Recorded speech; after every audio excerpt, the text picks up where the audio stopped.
right, let's wait for a couple of people to start joining us.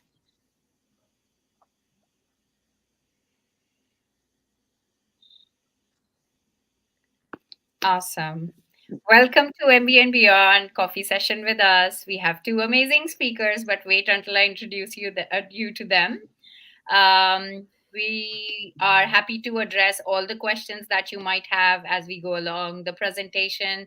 Feel free to drop them in the comment section. We're going to be flashing your questions on the screen, and then we're going to tackle one by one.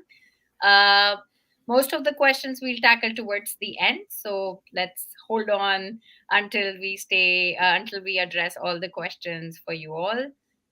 The agenda, of course, you all are mostly here because you're tackling your application and your GMAT alongside.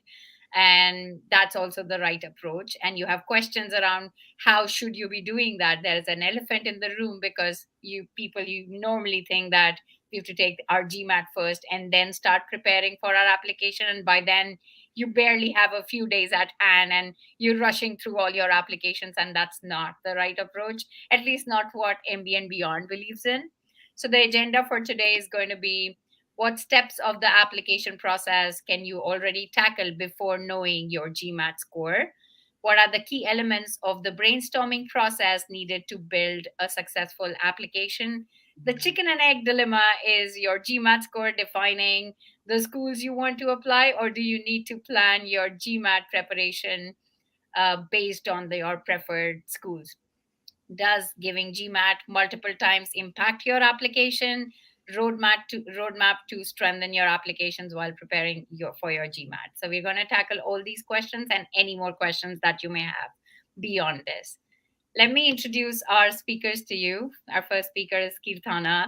She's an IIT Kharagpur graduate with over 6 years of experience in marketing and product at various marquee Indian startups.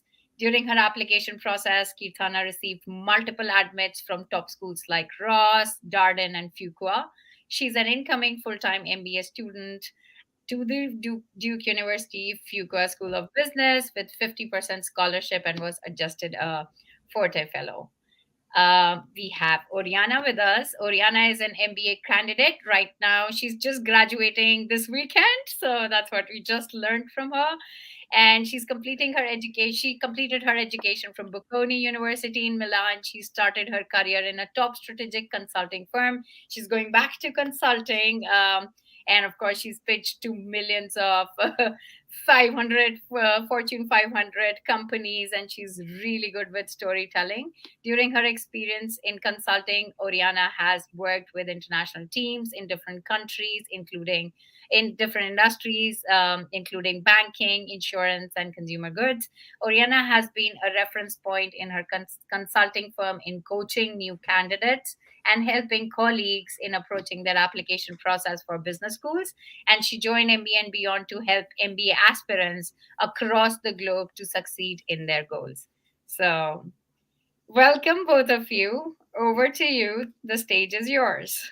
Thank you. Thank you very much, Verity. Very, very happy to discuss these very important and I think worrying for some of us steps in the application process. The idea of today is understanding that, okay, the GMAT is of course crucial to determine the schools and your application process across any type of school you want to apply for, but this is just a piece. The GMAT is just a score. There is of course a big part of your application, but there is a plenty of other things that compose the profile that is then evaluated by the admission office, and all the other steps require the same type of preparation, even if in a more structured analytical way than the GMAT has, and can be approached early in the times and can help you to prepare in more in parallel way what you do for the GMAT with the other steps of the application process to arrive at the deadline in a more planned and organized way, making sure that you have dedicated the right attention, the right time to each part of the process.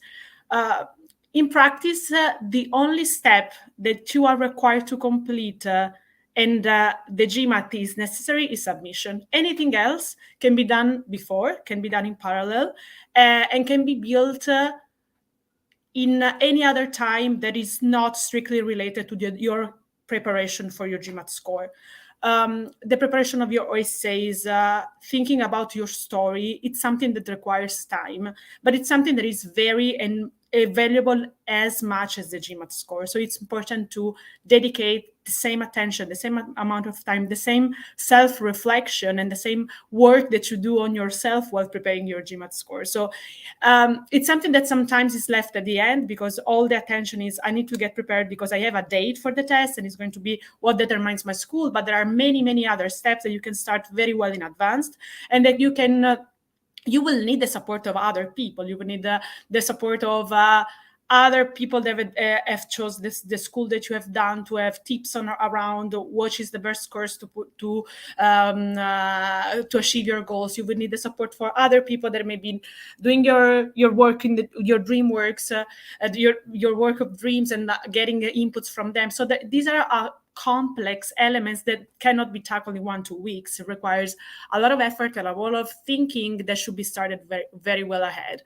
And lastly, another component of the application process that are letter of references are usually left also while whenever I already knew my GMAT score that I'm going to work on this. Actually, that requires very time of iteration. People are very busy. Your mentors may be very in a very hard time in their agenda. Finding time to explain the school that you want to do, explain what are the key elements that you want to highlight in your application to make you a successful candidate can require some efforts just simply on aligning agenda. So these are all things that need to be tackled ahead of time and can be done in a parallel way alongside your GMAT preparation.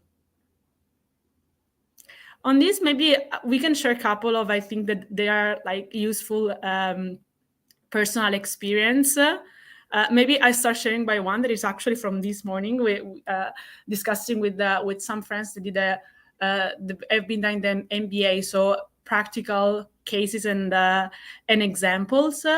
Today we were discussing about one case of a guy that was very successful and with a very high GMAT score, like more than 660, so very, very, very good GMAT score.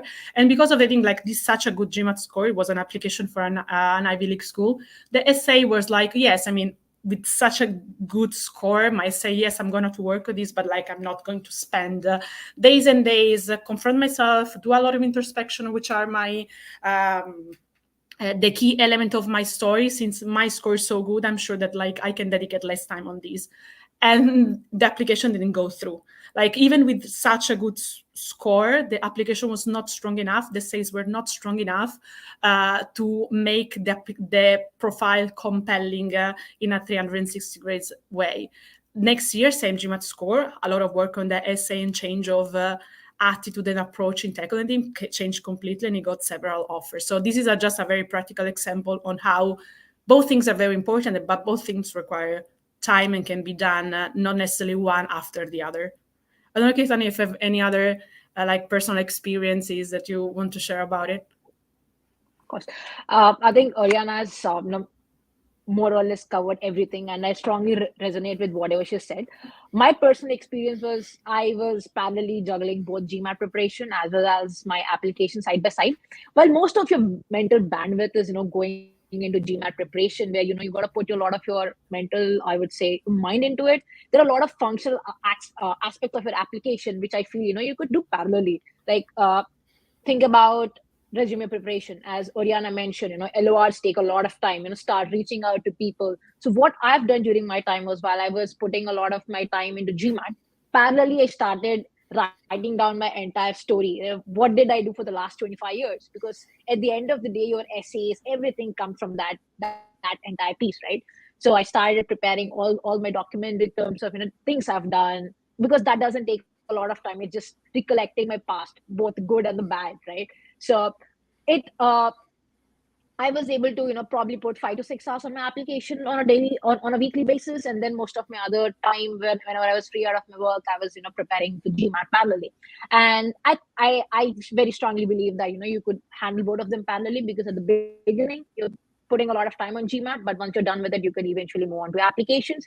But as Oriana mentioned, it is very important to have a very strong a well-rounded application. GMAT is a cutoff at the end of the day. If you reach the average, you are there. But then the other aspects of the profile are equally, if not more important. So this trying to go a bit deeper on actually what you can do, what you can start to do in your application process. It starts even before the essays. Essays, it's something that is then declined in a more practical way, in a more question and answer format, but your story, so understanding why you want to do the MBA, what are the key elements of your story so far, and which are your goals and your long-term goals and your short-term goals that you want to achieve with the MBA, throughout the MBA, and with the network that you're going to build during the MBA. All these elements, a bit of backward introspection of your experiences so far. What are the key milestones that have brought you to this step of your career? There is like a bit the moment you have your decision of doing the MBA and whatever is going to be forward. So your future, the steps in your future to achieve your goals. It's something that requires a bit of like a self-reflection and critical understanding of what you want to be and what you have done in the last years. That once is clear, so once you have defined all the element of this puzzle, so what are the key milestones in your past, what is your goal in the future, and how in a practical way I can achieve them. So once you have this big picture in mind, the very question of the say becomes very easy to answer, because you already have thought about it. You have a very clear idea of what you want to be and how you want to be it. So the practical question that would be asked in the several applications that you will do is just a simply declination of what you already have prepared and what you already have in mind regarding your future and in general what we call your story. So this is something that you can also, if for example, you are thinking about, I want to weight my GMAT score because I want to apply to school X, Y, and Z, by the threshold is like 690, and I'm not sure about which grade which score I would get. Yes, but like in any type of application, these will be the recurring element. So it's something that you can start to work on regardless of your GMAT, because at the end of the day, once you will apply for your school, it just will be a different formulation, maybe a different level of detail, but the main elements will be the same. All the applications are around knowing why you want to do the MBA, why who are the person, what are the steps that brought you to be the person that you are now, and what you want to be in 10 years from now, 5 years from now. This requires also a lot of understanding of your strengths, your weaknesses. There are still something that it's not, despite we always think that, okay, no one can know myself better than I do, right? It's me. It's not exactly like this, because you may have to think about more specific moments when actually you show achievements, and it's not always straightforward to find the right element, the right story that spots your highlights, that spots your best you. On the other side, when you try to understand the failures or something that is your weakness, how can I frame it, how can I understand it in a way that demonstrates that I was able then to turn these stories in a learning, for example. So the building of your story and all the elements that describes you as a person, it's something that requires time. It's something that is not strictly related to the specific school question, because they're going to be cross. The themes are cross for every school beside your score, GMAT score. So it's something that you can still really start to brainstorm very well in advance. You would maybe need also the help of friends, the help of family, of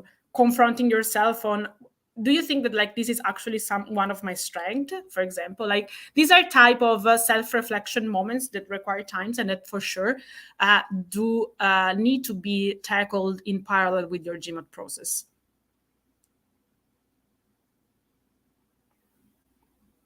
And here comes a bit the question, right?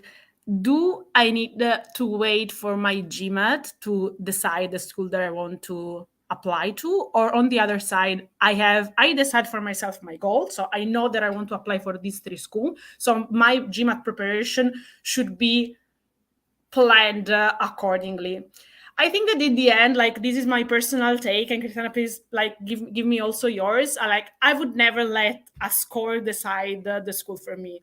I think that like your determination and your approach to study, and also your willingness to approach the GMAT in a very also like not too personal way, meaning like this is just a score. If it's not good the right time, I'm going to do it again because I want to go to Harvard. Like Harvard is the goal. It's not your 780 the goal. So I think that like start to frame your approach to GMAT as a tool, as not like the objective, is very helpful also because would allow you to use it as an important element, but not just the element.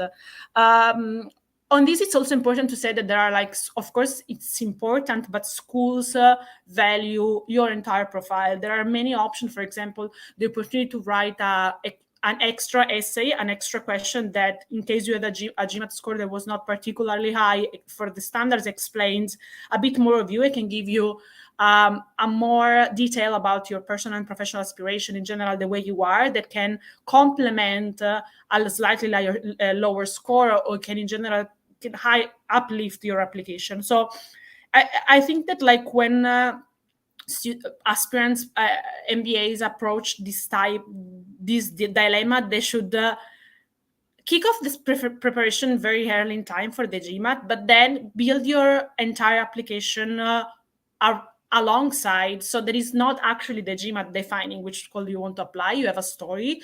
The GMAT is just an instrument that allows you to position it in a better way with schools. But it's also an effort of refining. I want to get the scores. I will try 3 times again instead of 2. But like, it's not what is defines you as a person. You're as a candidate is much a more complex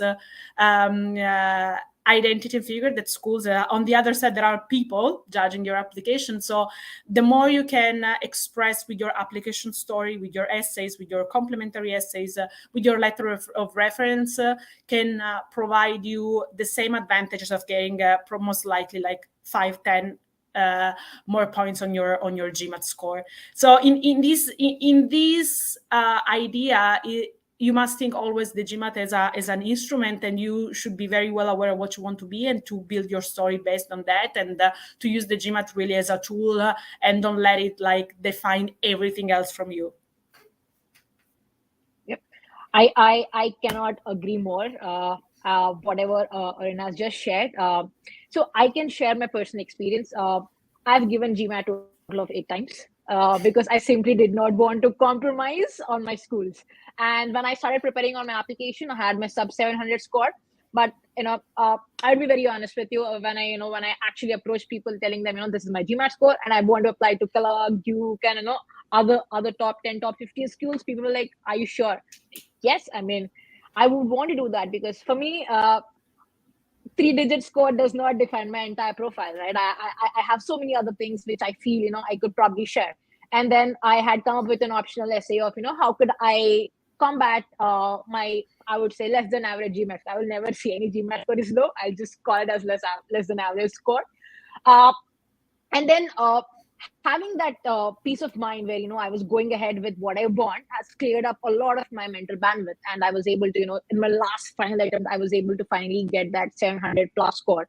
And I was just one day away from submitting to Darden.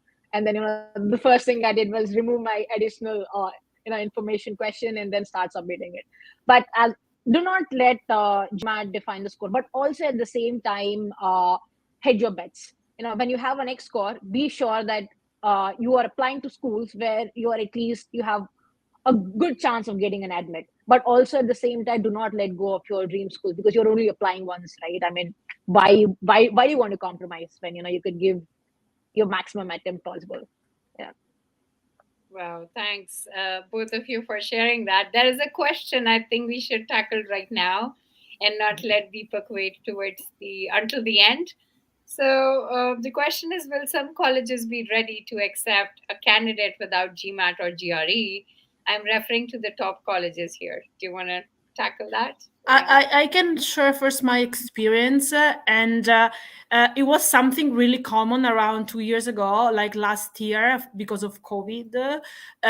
So since COVID, basically this was my time. My GMAT was cancelled like 6 times. Like never for 6 months I was keeping on preparing, and 1 week, sorry, your GMAT center has been closed due to COVID. So it was something that was allowed at that time because otherwise everything wouldn't be completely frozen.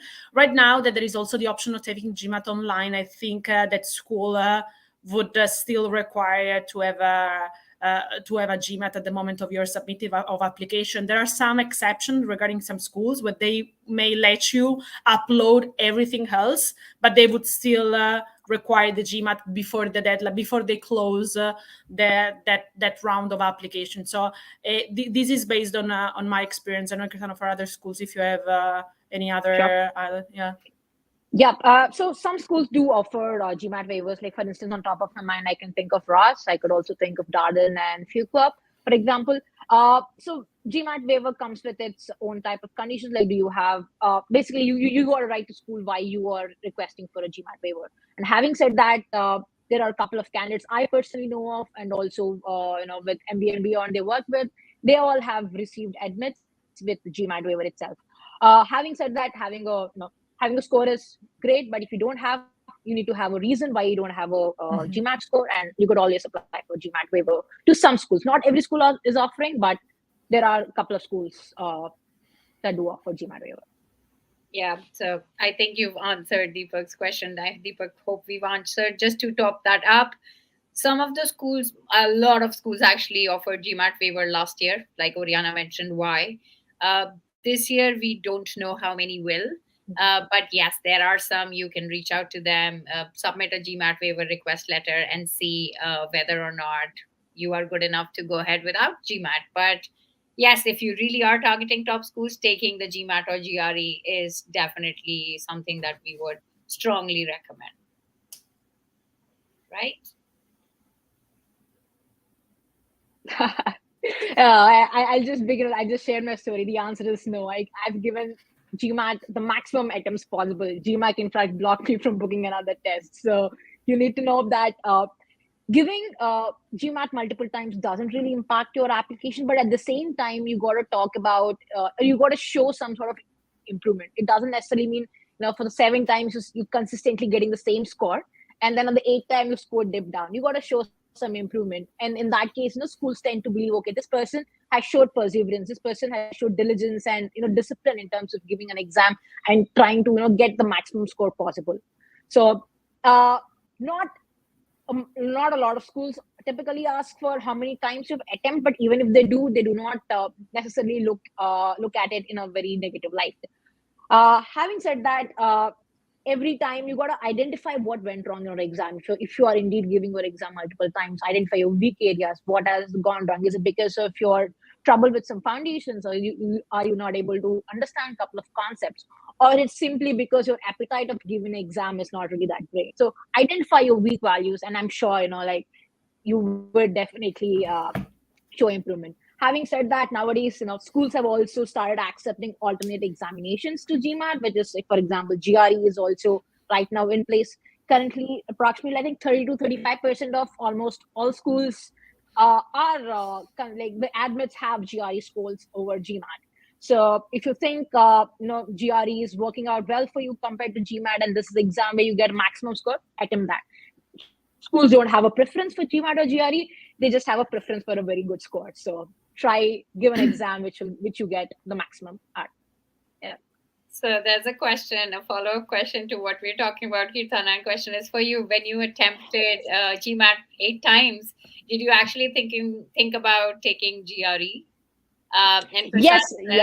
Yeah, he says he's attempted twice and now wondering, should he try GRE once? So go on. Yep.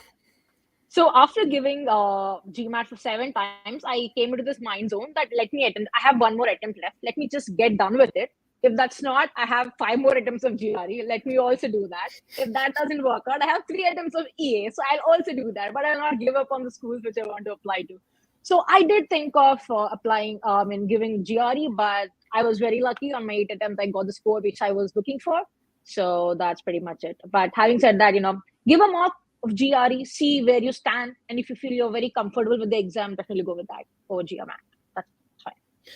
I think on this, then I can quote the example of Columbia. For example, if your application is still very sound, but your GMAT score is still not in their ideal range, they would still admit you and they will say you like you're going to be in, but you have to take an executive assessment, and like if you're great, then it's above a threshold or below a threshold, you will get a finally admitted or not. So this show also, like building on what we were saying, the flexibility of the schools when the profile is still good and maybe GMAT has been slightly lower, they still may offer you the opportunity to still have the admission base that you can do like another small like executive assessment that compared to GMAT it's like very small, a very small exam. So this show a bit also flexibility from schools when they see a very nice profile, very good profile, to be flexible versus the GMAT score.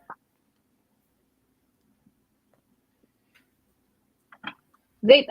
So having done both of these two things, GMAT and application parallelly, so I am pretty confident that you will be able to take out 10 hours of your time in a week to work on your applications. And I personally felt working on the application was the most interesting aspect, because you're just thinking about your life. You're going back when you were 8 years old and then thinking what happened since I was 8 to the time I was 25.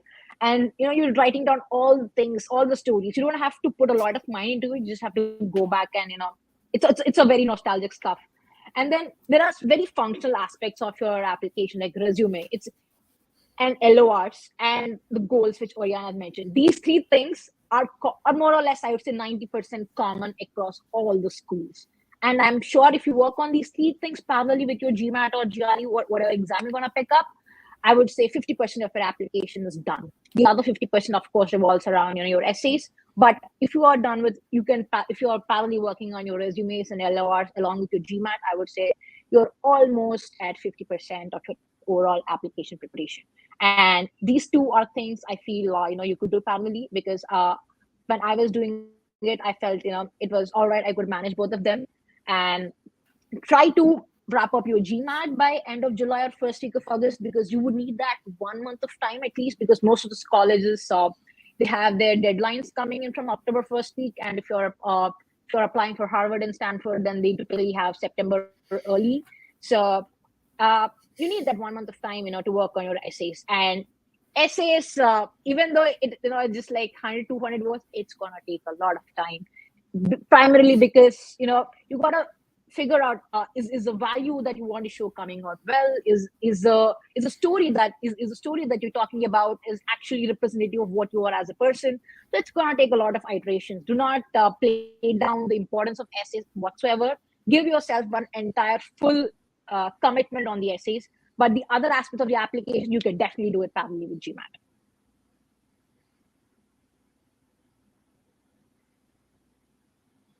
All right. Thank you for insightful conversation, both of you. And we have a bunch of questions lined up for you.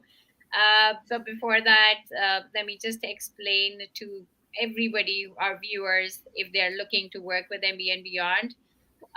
Like Kirtana and Oriana mentioned, the story takes over the GMAT score, and you should not really devalue the importance of a good storytelling to a business school. They really want to understand you, how much clear in your thoughts are you, what's the collinearity between your short-term post-MBA goals and long-term goals, and how do you connect it to the current evidences that you have in your current experience.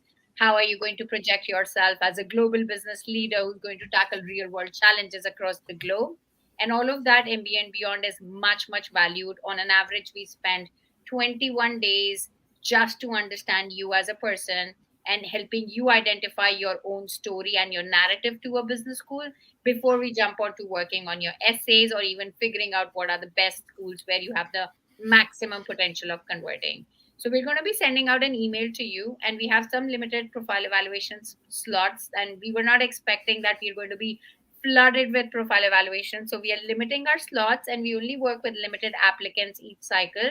Plus our consultants, they are overbooked. So we have to match you to the right consultants. We are giving an opportunity to 3 applicants, choose the consultants that they really want to work with. We're going to share their profiles with you, evaluate your chances. But yes, first we need to understand your story. So you'll have to book a profile evaluation slot with us. We need to evaluate you, see you, and understand whether your consultant and yourself can be successful together or not. And if yes, you can be successful with us, then you are on board. So feel free to schedule a call with us. There are a bunch of questions, but before we jump onto the questions, I'd like you to understand the process that we really follow at MBA and Beyond, and what is the importance of actually digging into your own story and understanding what story you're going to be pitching to a top business school. So, whenever you come on board, first of all, we're not going to jump on to work on your essays immediately. We want to work on your story first, and we want to understand you as a person, and that's called content gathering phase. Now, you can call it reflection phase or introspection phase. You can sit back, go through the frameworks, read a bunch of sample essays, brainstorm with your consultant. There is a content gathering specialist here who's going to hold your hand, give you an environment just to understand you as a person and provide you with all the sample and material that you need to think beyond yourself. Because always remember, you are way more than your GMAT score, and that's what we believe in too.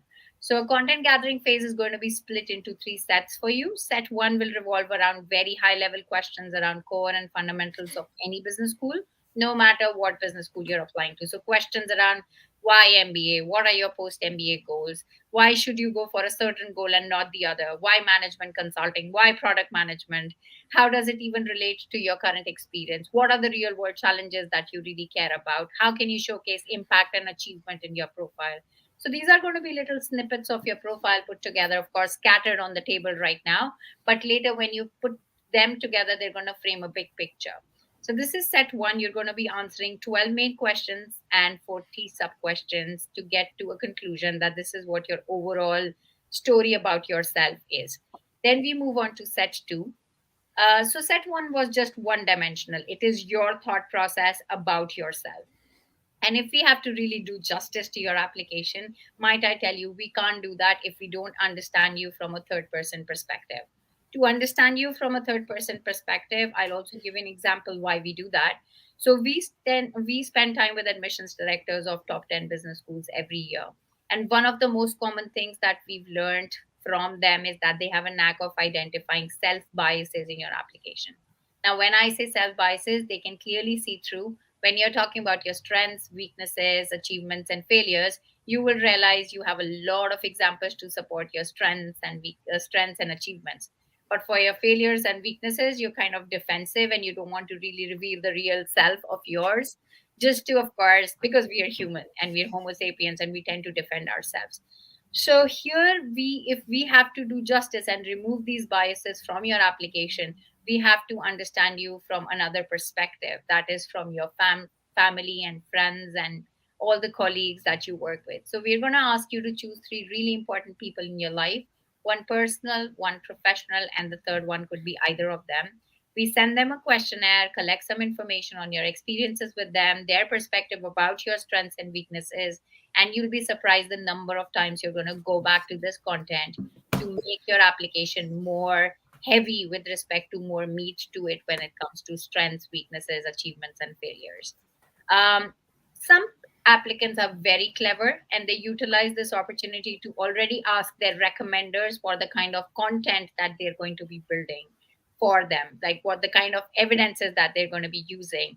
So if you're smart enough, you can actually use this exercise before working on your essays and recommendation to kind of already know what your recommenders are going to be talking about you. And it's always good to have your recommendation go hand in hand with your overall story. Always remember that your recommendation can never be a repetition or a duplication of your essays or your resume. It's more like a supporting piece of evidence that's going to make your case stronger in front of the admissions committee. So you can totally utilize this set for that. Then we're going to move on to set three.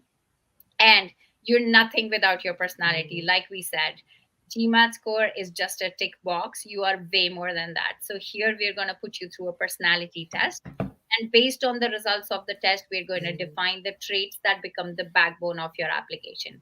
And everything else that you've done in your life, extracurricular, NGO stuff, social impact, contribution to the community, professional life, everything hangs around your personality as a supporting piece of evidence again. So it's the backbone and everything hangs from it. So your personality is something that we have to dig into to make sure that you're uniquely presented to a business school. And this is where the magic happens. So this is set three. Once you've gone through all of this content, you are done with your content gathering. You've dumped everything that's in your brain in your life's journey. Your consultant comes in. You could even be working with Oriana or Kirtana, might I tell you, and they're wonderful with storytelling and making pitches to top business schools. So they are going to have brainstorming session with you, go through the content that you've gathered and prepare a one-pager branding document for you. And this document is going to have your high-level storyline, your theme, your strategy, and your direction. I always tell my applicants to stick it on the wall to remind yourself every day this is your story, this is you, pitch this to business schools. Don't move away from it. This is your goal, this is your vision, this is the global business leader you're going to become. This is your branding. Once your branding document is ready, if you're still looking to select, let's say, 5 schools or a bunch of schools that you want to apply to, this is a moment to sit down with your consultant and pick the schools where you have the highest potential of converting. Of course, GMAT is one aspect. You probably would have taken GMAT by then. If you don't have, you would have taken some mocks. You would have vague idea of where you're getting at, but you know what your story is. And based on your story, we're going to map you with different values of different business schools. See which values do you match the most. Where can your stories will be positioned strongly the most, and then pick the schools and bucket them into dream schools, realistic schools, and safe schools. This is after what we start working on your essays, LORs, and resume. Essays, you get complete hand holding, complete direction, iterations over brainstorming calls. It's not just a regular Word document where we're going back and forth, but more like helping you position yourself better for each and every essays. You will realize that in 3 to 4 iterations, your essays become stellar. Then we also help you with letter of recommendation. Of course, we don't help you write it, but we help you understand the broad points that your recommender should be talking about based on your overall story. Your recommendation is, like I said, is going to be a supporting piece of evidence. Get the broad points of a brainstorming session with your consultant. Go and have a coffee conversation with your recommender, and then make sure that they are actually submitting these evidences that are going to make your case stronger. We're also going to help you with your resume. There's a dedicated session. Of course, it's a boring black and white resume piece of paper, but it has to align with your overall story. Then we're going to talk about video interviews. We're going to help you do multiple mock video interviews before you finally submit them. And finally, if you make it through, there are going to be multiple mock sessions we're going to be doing for you. So that's the full process.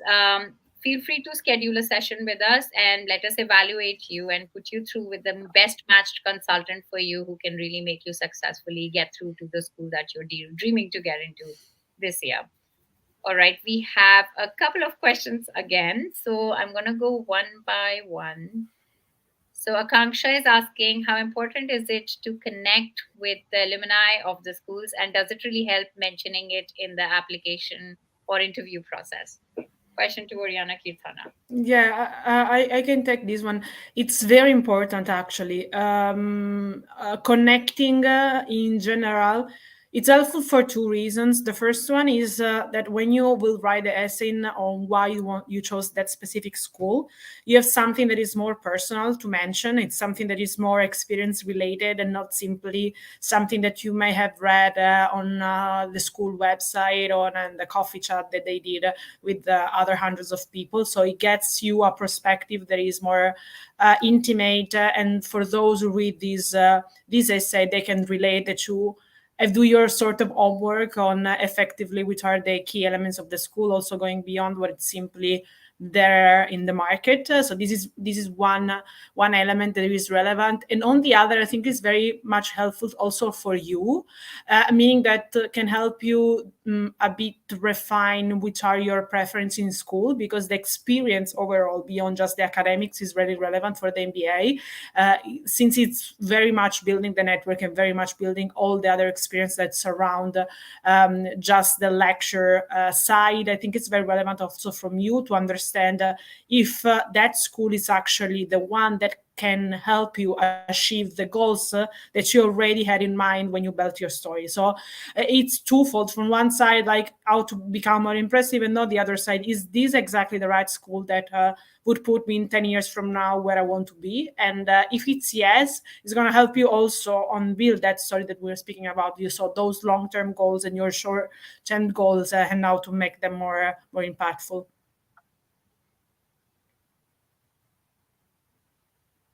All right. Yeah, Next. I think Oriana has mentioned everything. I have nothing to add on that front. I mean, completely agree with what Oriana has shared. Perfect. Okay, there's a question from Ashish. Some insights on how to get your story clear in your head, such as short-term goals and long-term goals, so as to solidify your application per se. Sure. I could take this one. So there's something that we call hook during the application process, specifically when it comes to goals. So you have a distant dream. You have, where do you see yourself 10, 15 years down the lane? Are you someone who's solving, I don't know, a global problem, or are you someone who's heading a company, or are you someone who's inventing something new? So you need to identify what exactly is your long-term dream. And if you want to be there 15 years down the lane, what is it that you have to do? I would say immediately when you graduate from MBA. Say, for example, your goal is to start your own company in marketing. You cannot write a short-term goal as, I want to work as a software engineer. You need to be somewhere in the field of marketing, or at least you need to be in the field where it pioneers the entire structure of marketing. So identify your long-term goal, and that's where the hook starts. From there, if you want to be there, what is it that you want to do? What is it that you have to do after your MBA? That becomes your short-term goal.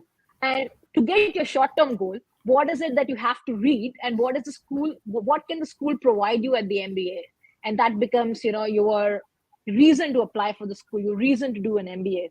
And then your story, your entire professional experience, I would say your entire journey from last 10, 15 years, different things that you've done would come as a supporting evidence. You cannot be like, I want to be an astronaut, but until now I've just worked on Excel. So you need to have supporting evidence, which is what your current work experience becomes. So everything needs to be aligned. I would say identify a long-term goal and backtrack from there, and try to form a collinearity between all these four aspects. Beautiful. Anything on that, Oriana, to build Yes, up? yeah, maybe just I totally agree. Like I think that while you are writing your, especially when you think about your long-term goal, I think you have to be very dreamy also. Like find something that is strong, and even if you think right now, like I mean it's too far, like I would never get there, like the entire scope is getting, like the entire idea is to getting there. So I think that like sometimes applicants may be a bit shy in putting a very high bar on what they can achieve in the long term, and the entire purpose is actually to dream big, because you can actually do big. Like, so I think that is also the right approach is to be also a bit aspiration when you set these goals, because it's something that can impress those who read this on the other side. Yeah, thanks a lot. So there's also an article that we've beautifully written, which talks about how to frame post MBA goals, because that's the most common question that we get asked, and how to bring collinearity between your goals. So you can all refer to that. There's a link below. All right. So there's another question from Sarthak. Yeah, we get that asked all the time. Do colleges convert a GRE score to GMAT generally? I have a 324, but converted to GMAT, it goes down to 690, which then is not that impressive. So I can take that, and then maybe Oriana and Kirtana can build up on that. So absolutely no conversion is happening there. So please stop doing that, guys. And I know a lot of you are always in this dilemma, whether GRE or GMAT, which one is more preferred? Should I convert? Should I not convert? Most of the schools they have released their average GRE scores, and when you're going to map them across the GMAT, you will see that the equivalent is actually lesser. But having said that, does not mean that taking GRE is a preferred option or whatever. But yes, it's not true. So don't convert that, Sarthak. Anything, Kirtana, Oriana, you want to build up on that? Another point which I want to, yeah, Oriana, please go ahead. No. I was saying that exactly like they're treated as two different things, and like one thing doesn't actually matter for the other. So yes, Yep. this is was my personal experience as well. Yep. I completely agree with what Pariya shared. Another thing which people often do is, they think that schools have GMAT preference over GRE, but that is necessarily not true. Uh, give an exam where you get the highest score. I mean, GMAT or GRE doesn't matter, but a bad score does matter. So go for an exam where you can score the highest, and also compare the school averages and your current score. Do not try to convert, as Aspadia shared. That's my 2 cents on this. Absolutely. And 324 is a decent score depending on what schools you're really looking into. We've seen 324 converting some of the really good schools. To name a few, I've seen Tuck being converted at that score, Darden as well. But the range, if depends on the pool that you belong to. If you're, let's say, an Indian male engineer, there is a range that we were doing our analysis. A range that came across was between 327 to 335. So you have to also see the pool that you belong to and what are the other unique aspects of your profile that could really change the game of what score is good for you, versus what is good for the other. All right, there's a build-up question from Akanksha on GRE GMAT. And this is, again, I think Kirtana has answered this, but maybe she can build up on that one more time. Do Sure. top schools look at the number of times a candidate has attempted GMAT GRE before they get their best score? No. They ask you how many times have you attempted GMAT, and from what I could recollect, Darden was the only school which is, and I think Harvard, which is who have asked how many times you've attempted your GMAT or GRE, but they don't look at it in any negative aspect. As long as your score is good enough for them, number of times you attempt doesn't matter. Perfect. Yes, you answered that. Santosh is asking, how much do IR and AWA weigh in your application?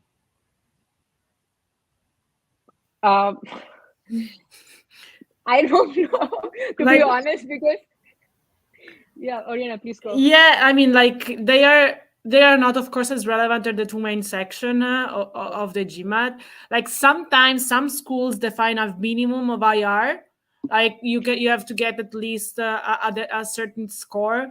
But in general, what is looked at, to be honest, is the entire score. Like they're not gonna even like look at the split between the verbal and the quant. It's like is the overall score. But like sometimes, but even if it's required, is very well specified in the application process. So you will have.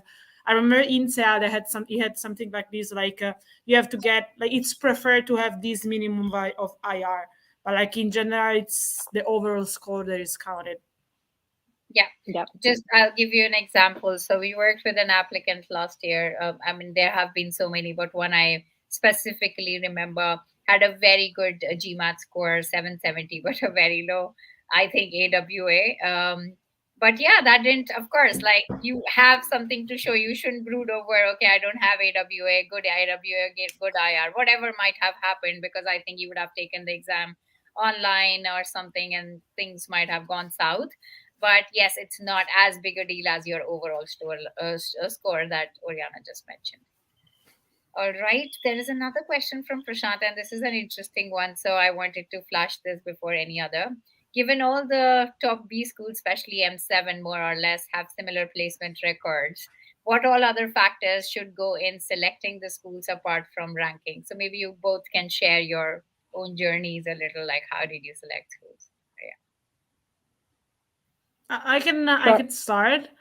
I think there is a combination of 2-3 things outside placement. One is, of course, location.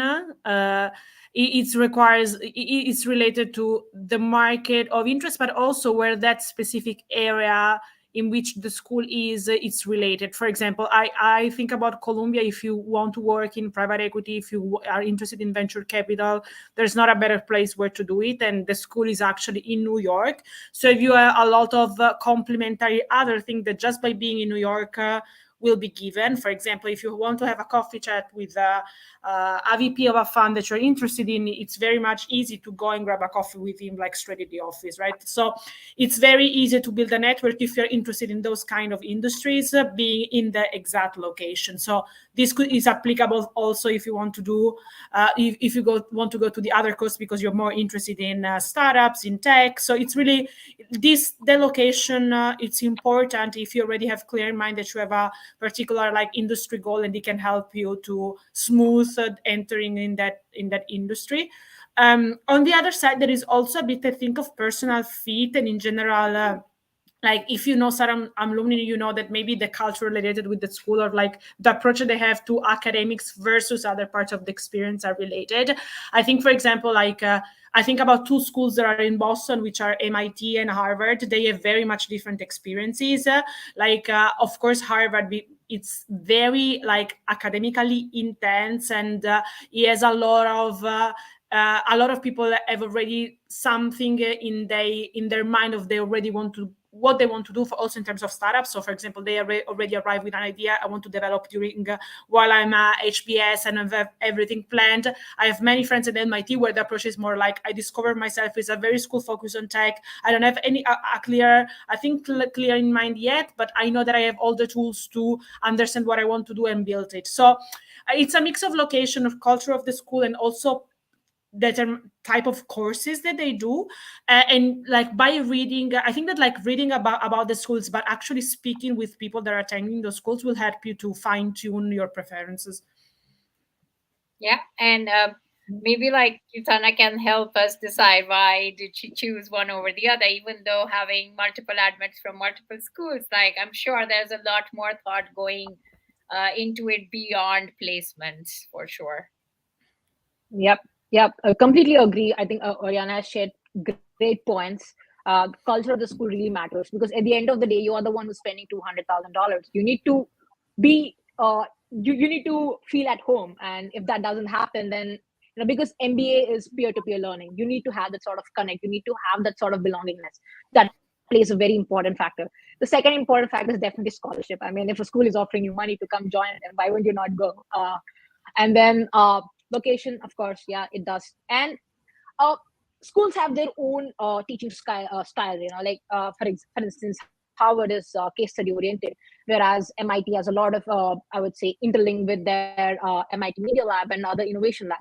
So it really depends on what you want to do after MBA, and if some schools really provide some sort of directional aspects. If you want to do VC or PE, you really need to aim for HWS. But if you're looking for some sort into tech, then MIT is a school for you.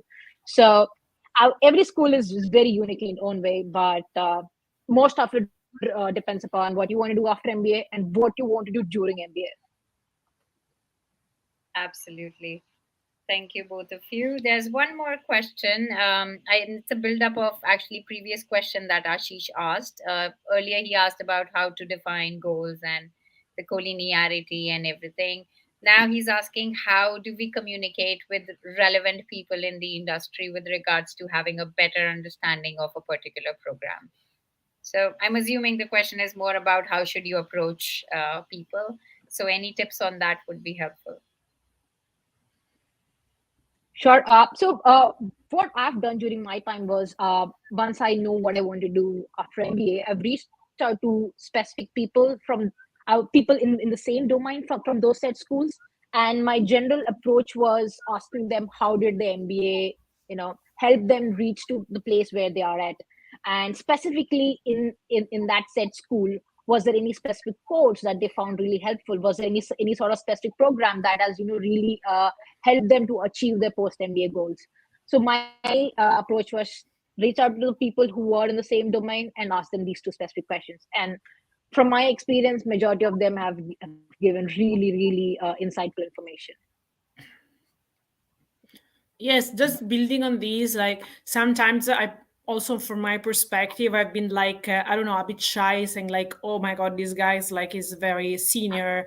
How can I like bother him to ask him some question about this and that? But like in reality, like people are always very happy to help you, guide you through processes that they have done in the past. So I honestly think that like even just like send a message on LinkedIn, or like go a contact from a friend of someone that is a profile that you are interested in.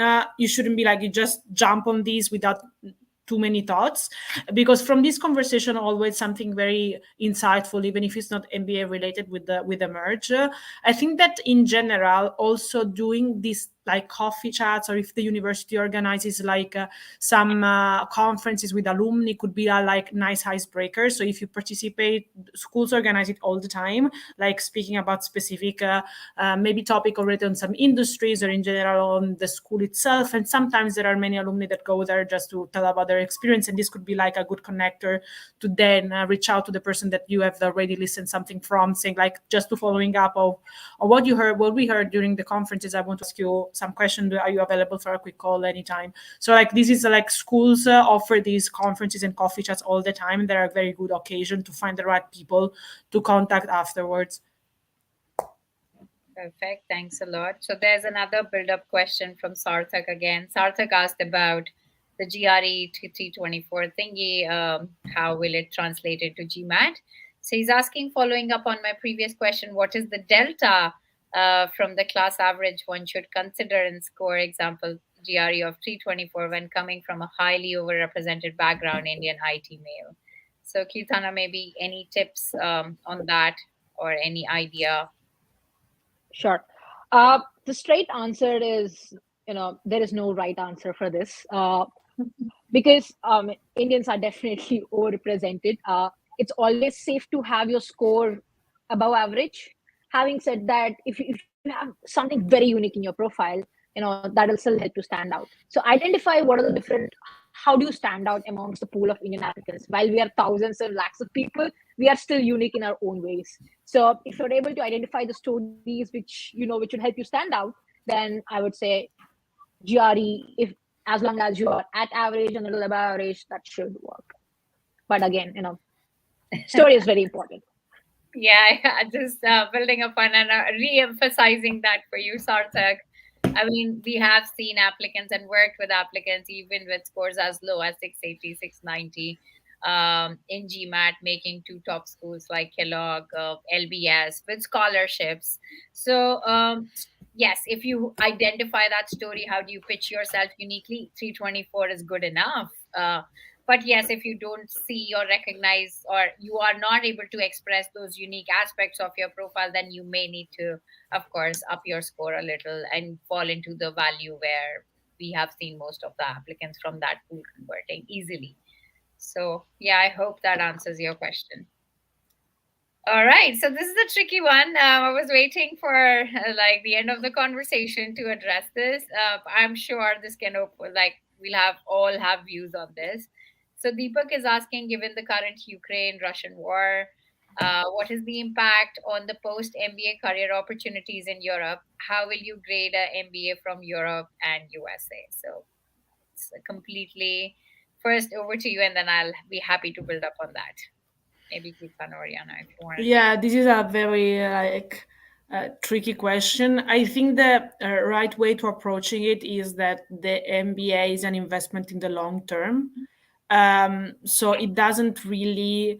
It's of course very could be impacted in your like first job that you would find in terms of opportunity, but there are two different things. First of all, whether you choose an MBA in Europe or in the US, this doesn't impact the career that you want to do after. Meaning that I have a lot of people, my friends from CBS, that are going back to Europe to work, or other way around, people from LBS going to New York to work. So there is it's very much interchangeable in terms of like job opportunity. So the real focus remains on the school, and the market will be defined after. So if you really are like you would, if you do a 2-year in the US, you can still do a summer internship in Europe and go back, or the other way around.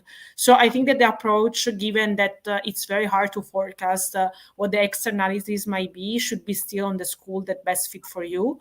And all the schools, both in Europe and the US, would be impacted by this crisis. It's not that just being far geographically means that you are far from like economically impact. So I think that like the best way to approach this dilemma is to keep focusing on the school, and keep in mind that your job offering could be potentially different from the geography that you are choosing for your MBA. For example, also from INSEAD, there is often in Singapore, a lot of people go to work to London, for example. So they change completely geography after the MBA. So I think that those things should be still thinking a independent way, because you have the opportunity of being flexible. Of course, maybe a little bit more difficult because it's easier just to find a job offer in the location you already are, but the MBA uplift to your profile also from an international perspective, so you still had the chance to apply to job in any other part of the world. Anything on that, Kirtana? Just last 2 cents, was done. Yeah. Absolutely. So one thing which I would like to add, say in off chance scenario where you have to come back to your own country, your strategy should be, you are graduating from a school which has a good brand recall value in your own country. And if you have that, wherever you are after MBA, you have, I would say, great chances of actually doing what you want to do. So really, MBA from Europe and USA, Ukraine-Russian war has equal impact across the world. So choose an area and choose a school which would give you best possible outcomes irrespective of geography. Yep. So I think you gladly summed up, and that was the trickiest question there. So we wanted to tackle that towards the end, and that was a really good question, by the way. I hope we've answered all your questions and concerns, guys. Thanks for joining us tonight. Thank you, Ariana. Thanks, Kirtana. And yes, if you have more questions, please feel free to schedule a profile evaluation call. One of us will be happy to address your concerns. Have a great weekend, everyone. It's almost there. Bye-bye.